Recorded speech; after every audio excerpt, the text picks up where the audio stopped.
This is Rita Braver.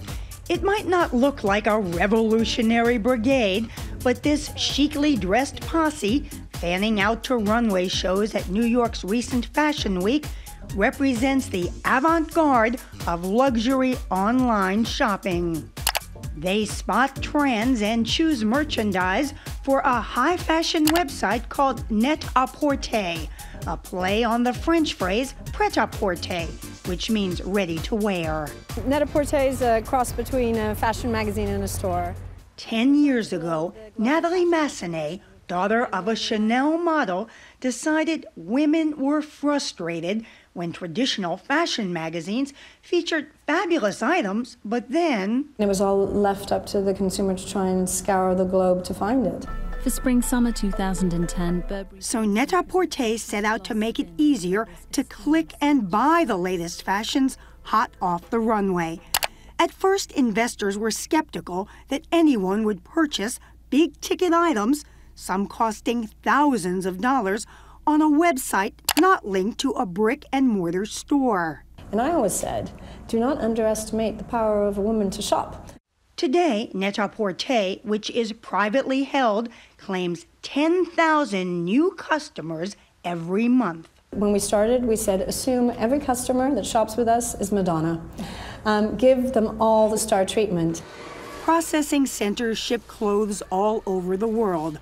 Vans in London and New York even make same-day deliveries to well-heeled customers like Nancy Marks. If I'm looking for Lanvin, I know that they've got the best of the best. When you see that little black box coming into your house. It makes me so happy. It makes me so happy. I got a really nice pair of shoes. But for those who can be happy waiting till the end of a fashion season, These were probably somewhere in the, like in a store, $1,000 range. And you got them for... Like $250. I know. from her Marc Jacobs dress to her Kate Spade purse, Kimberly Fay buys much of her wardrobe on the discount fashion site Gilt Group. Every day, just before noon, she is one of 2.2 million members to get an email trumpeting huge reductions available for the next 36 hours. If you're not quick, you'll see a sold-out sign. Do you feel a little competitive about it? Oh, definitely. You get on there and you're kind of like, I've got to find this. I got to get this. When we started in November 2007, our first sale just had a few rolling racks. With backing from a dot-com investor, Harvard buddies Alexandra Wilkes Wilson and Alexis Maybank co-founded Gilt Group. There's a double meaning with the word gilt, covered in gold, but also you could say that we actually take the gilt out of shopping because our prices are really so good.